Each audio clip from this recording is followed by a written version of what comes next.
Il y a de cela quelques années, nous assistons à des querelles interminables entre Ajavon Kofi et Touré Ahmed Bois par voie de presse interposée.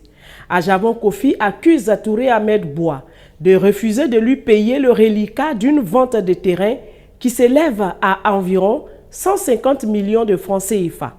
Ces derniers temps encore, Ajavon Kofi a récidivé en faisant des tapages médiatiques sur les réseaux sociaux et un organe de presse au motif qu'il aurait été abusé et arnaqué par le PDG de Sofia, le traitant même de criminel économique. Ces accusations, aussi lourdes qu'infondées, ont donc levé le courroux de Touré Ahmed Bois, qui a décidé de saisir le procureur de la République et employer tous les moyens légaux pour mettre fin aux agissements d'Ajavon Kofi. Au cours de cette interview qu'il a accordée à Aquaba Vision TV, le PDG de Sofia commence par l'historique de ce conflit qui le lie à Ajavon Kofi avant de déployer sa stratégie visant à mettre fin de façon définitive aux graves accusations de ce dernier. Courant l'année 2017, M. Ajavon Kofi m'a proposé la vente d'un bien immobilier à Gagnoa, une assiette foncière d'une superficie d'environ 45 hectares. Je me suis porté à cœur puisque j'ambitionnais de réaliser un projet immobilier pour la diaspora européenne dans cette zone. Alors, je me suis porté à cœur et nous avons entamé les formalités d'achat. Effectivement, nous sommes allés chez le notaire et nous avons signé. Et j'ai remis donc la somme de 170 millions de francs CFA à M. Ajavon Kofi. Les reçus sont là et nous avons signé les actes. Mais au moment où les formalités des sessions étaient en cours, alors on s'est trouvé bloqué par l'opposition de la famille Ajavon, qui dit que l'assiette foncière dont il s'agit n'est pas la propriété de M. Ajavon et que c'est la propriété d'une famille de 8 personnes et que ce bien-là n'est pas la propriété exclusive de M. Ajavon Kofi. Or, nous avons déjà payé 170 millions, il restait environ 150 millions environ, et la mutation étant faite au nord de Sofia, les copropriétaires, c'est-à-dire les co-héritiers, m'ont esté en justice pour voir la vente annulée. J'ai donc informé Ajavon, qui a reconnu les faits et qui m'a présenté des excuses et a demandé à ce que le reste de l'argent soit versé aux autres co-héritiers par le canal de leur avocat. Ça, il reconnaît, puisqu'il y a les documents ici qui sont là, où il reconnaît qu'effectivement, le bien n'est pas un bien exclusivement à lui. Voici la lettre de Kofi Ajavon, une preuve irréfutable où il me demande désormais de reverser la totalité du reliquat du foncier à la famille Ajavon. Le 30 août 2001, je viens très respectueusement vers votre honorable personnalité pour vous signifier de bien vouloir remettre le reliquat de mon argent, la somme de 155 millions, à Maître Kinima relatif à la cession de ma parcelle à Sofia. Le dit chèque sera encaissé par Mesdames Ajavon Gisèle et Ajavon Émile. Le chèque sera libéré au nom de l'étude de Maître Kinima, avocat à la Cour. Prière remettre le dit chèque à Mme Ajavon Gisèle, qui le transmettra à l'étude de Maître Kinima Kachal. La famille Ajavon est une et indivisible. Voici la lettre de Kinima Charles, la lettre de la famille, qui me dit, l'avocat me dit qu'il est constitué au nom de la famille, Maître Kinima Charles, et que le bien dont il s'agit n'est pas le bien exclusif de M. Ajavon, que c'est un bien de famille. Bon, dès lors que je suis interpellé par les co-héritiers, bon, j'ai demandé à ce que nous tous, nous retrouvions autour d'un compromis où M. Ajavon, le vendeur, ses autres sœurs et frères, et moi-même, que nous signions une convention tripartite pour sécuriser mes investissements. Alors, l'avocat a proposé un protocole d'accord et au moment de la signature, M. Kofi Ajavon dit qu'il ne signera plus ça, qu'il n'a plus besoin de donner d'argent à sa famille. Sa famille aussi dit que bon, tant que l'argent ne leur est pas donné, que je n'ai pas accès à la parcelle. Bon, naturellement, on est devant un cas où quelqu'un n'est pas propriétaire d'un bien et qu'il est venu vendre à une autre tierce personne. Donc, devant cette situation de blocage, moi, j'ai porté plainte devant le tribunal en 2022. J'ai porté plainte devant le tribunal pour dire que je veux qu'on me rembourse, comment on appelle, mes biens. Et je souhaite qu'on me rembourse mon argent. Le 15 mars 2022, le tribunal a rendu son verdict condamnant M. Kofi Ajavon pour les faits d'escroquerie de la somme de 170 millions de francs CFA. Et il a été condamné à 10 ans de prison, 10 millions d'amende. Voici donc la condamnation qui est là. Donc, on était à ces stades, donc, où il devait être recherché, puisqu'il a toujours fui le tribunal. Chaque fois qu'on le convoque au tribunal, il ne vient jamais. Il a fallu que la condamnation soit prononcée. Le lendemain du prononcé de la condamnation, il a débarqué chez moi avec une dizaine d'imams pour venir s'agenouiller à mes pieds pour me demander de ne pas faire mettre en œuvre la décision de justice. Moi, je suis d'abord un humaniste.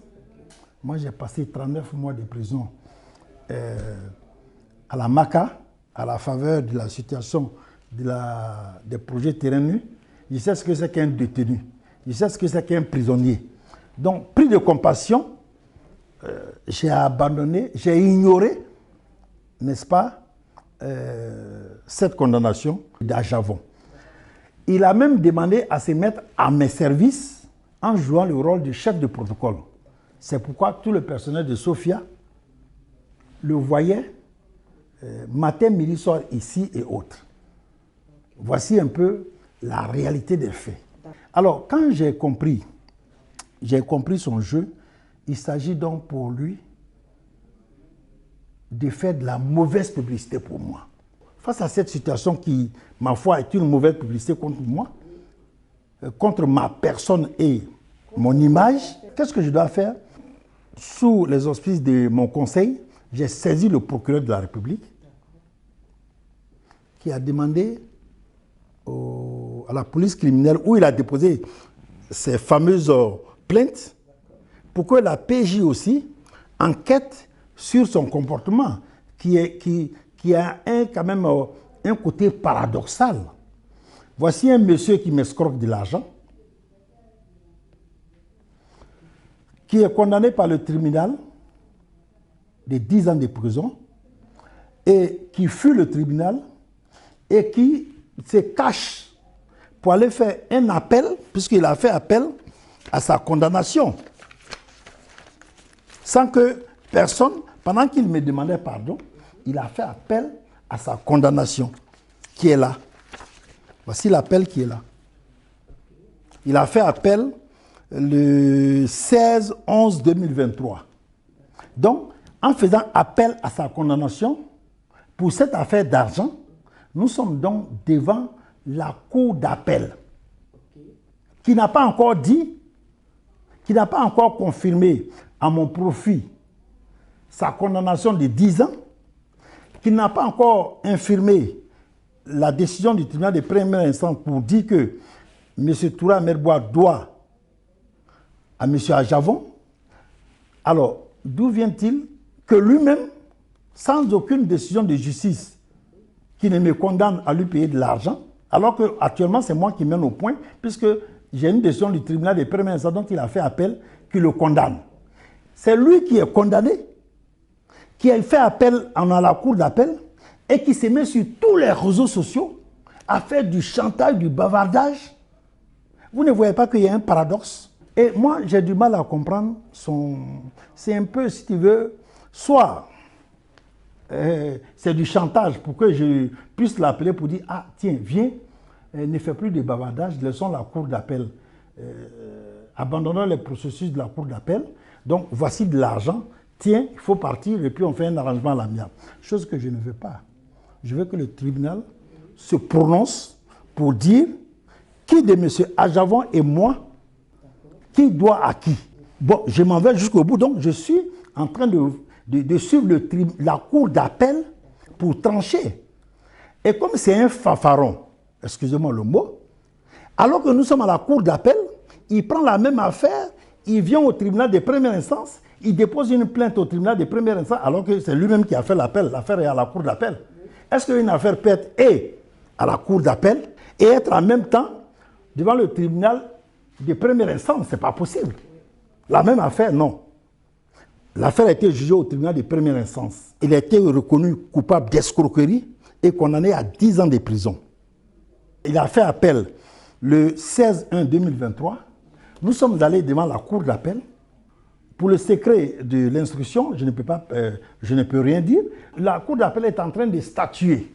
Il n'a aucune décision en main et c'est lui qui est sur tous les réseaux sociaux pour dire qu'il me doit. Donc, face à ce nouveau agissement de sa part pour ameuter le monde entier, j'ai porté une nouvelle plainte devant le procureur de la République pour lui dire qu'il est en train de me faire la mauvaise publicité, il est en train de faire de la diffamation, de ternir mon image, de salir ma réputation et ma fierté.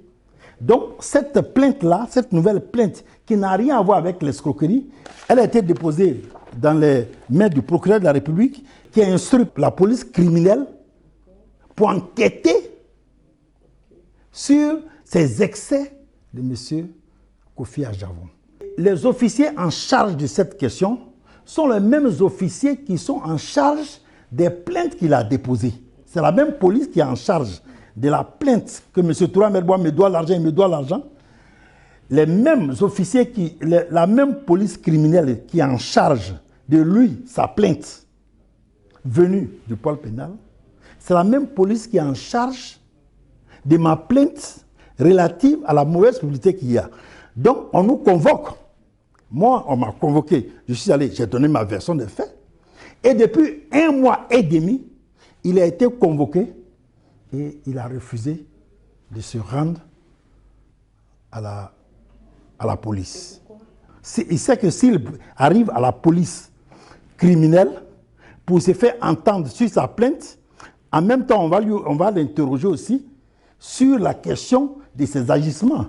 Donc, il verra que certes, on va l'écouter sur sa plainte qui consiste à dire que M. Toura Merbois me doit tant, face à laquelle je brandirai la décision du tribunal de première instance pour effacer, pour phagocyter ces arguments fallacieux. Mais en même temps, en retour, je dirais tout ce qui est sur les réseaux, je brandirai ça pour dire, bon, voici la mauvaise publicité qu'il me fait, alors que l'affaire n'a pas encore connu de dénouement. Pourra-t-il s'en sortir? Je pense que non. Et il est conscient que ça ne se pardonne pas. Tout ce qui est campagne médiatique organisée par les réseaux sociaux sont inondés. Tout ce qui est activité d'inondation des réseaux sociaux pour salir quelqu'un, mais c'est condamnable. C'est une autre peine qui viendra s'ajouter certainement à la peine relative à l'escroquerie pour les 170 millions. Donc, tout ce qu'il peut faire, il a donc stratégiquement proposé et qu'il y ait une trêve. Mais une trêve de quoi? Une trêve sur quoi? Tu as commencé quelque chose? Est-ce que quelqu'un m'a entendu? Jamais. J'ai déposé une plainte contre lui. Je veux qu'il aille simplement à la police judiciaire répondre de sa convocation pour dire que bon, Je viens à la police pour deux choses. Un, je suis venu, la plainte que j'ai déposée contre M. Toura Ahmed Bois, je suis venu pour me faire entendre. Il n'a qu'à aller faire ça. Là, il y a une suite. En même temps, je suis venu, j'ai appris que M. Toura Ahmed Bois m'a convoqué ici. Je suis aussi venu donner ma version des faits. C'est ça. Puisqu'on n'a jamais vu quelqu'un qui a été escroqué, quelqu'un qui réclame légitimement et légalement quelque chose et qui refuse la procédure de l'enquête. Il préfère l'approche médiatique avec mon nom qui se vend bien d'ailleurs, plutôt que l'approche simple de l'enquête judiciaire. Moi, si j'avais été à sa place, l'effort et le temps que j'ai perdu sur les réseaux sociaux, je serais venu à la police donner les arguments pour que M. Toura Ahmed Bois soit arrêté. J'ai dit et je le répète, je veux que le monde entier retienne que Ajavon était un voyou et un délinquant. Pourquoi? S'il était sérieux, vous pensez que les affaires sérieuses seraient sur les réseaux sociaux? Vous pensez qu'une affaire de 150 millions, bon, c'est beaucoup d'argent, mais vous pensez que c'est sur les réseaux sociaux, avec les guides, avec les machins, avec les collectifs des créanciers? Moi, je gère une entreprise de 185 employés. J'ai ici le marché de la concession de l'État de Côte d'Ivoire sur l'aménagement Abidjan à Niama. Je travaille sur une superficie qui s'apparente un peu à celle de l'ancien Abidjan. J'ai des fournisseurs, j'ai aussi des gens, j'ai des fournisseurs à qui je dois, qui peuvent même atteindre, si tu veux, qui dépassent peut-être même le milliard. Mais ce sont les fournisseurs de Sofia. J'ai aussi des gens qui doivent à Sofia. Nous avons aujourd'hui, où je vous parle, la dette, la créance de Sofia frôle les 60 milliards de francs CFA. Vous m'avez vu un jour crier sous le toit qu'on doit me payer 60 milliards, on doit faire ceci, on doit faire cela. Non. Et puis, ce n'est pas moi, Toura Ahmed Bois, qui essaie de ternir l'image, qui doit. Je ne dois pas. La transaction, c'est entre Sofia, qui est une société anonyme, avec des actionnaires. C'est vrai que j'en suis le président, mais je ne suis pas le seul actionnaire. Nous sommes une quinzaine d'actionnaires de Sofia, même s'ils ne sont pas connus par le grand public. La transaction a eu lieu entre Sofia et M. Ajavon. Mais si chacun devait sortir dans les réseaux sociaux, chaque fournisseur devait venir donc exposer ce genre de situation, vous voyez qu'on ne serait plus dans un environnement d'affaires. C'est M. Toura Ahmed Bois qu'on attaque. Donc, pour dire que c'est un délinquant et c'est un sérieux, il s'attaque à ma personne. En tout cas, ce n'est pas la voie qui va lui permettre, s'il a de l'argent ici, ce n'est pas la voie qui va lui donner l'argent. La voie qui va lui donner l'argent, c'est l'action judiciaire. Il a fait appel, il attend. Quand la cour d'appel va dire qu'effectivement, c'est moi qui lui dois et qu'il y a des oppositions de la part de Sofia pour lui payer l'argent, s'il peut aller utiliser les journaux ou les réseaux sociaux, il le fera. Mais tu n'as aucune décision dans ta main. Au contraire, c'est toi-même qui dois. C'est toi-même qui es poursuivi. Et tu t'autorises. En fait, c'est le chantage. Il a pensé que je vais tomber dans son chantage. Je suis désolé. C'est une campagne injuste qui est menée par M. Kofi Ajavon, anciennement chef de protocole à Sofia, après sa condamnation et après qu'il soit venu demander pardon et qu'on l'a appris ici comme chef de protocole. Donc les gens doivent retenir que ce qu'il raconte là, ce n'est que du vent, sans fondement, sans rien. Nous sommes une entreprise, nous avons des fournisseurs, On doit peut-être à des fournisseurs, c'est vrai, mais un collectif, Toura, Medbois et autres, là, c'est du vent, c'est du bruit. Nous sommes dans une entreprise. J'ai bien compris maintenant, en 1998, la première leçon de la démarche qualité, le partenaire qu'une entreprise doit choisir doit être d'abord une entreprise sérieuse, une personne sérieuse.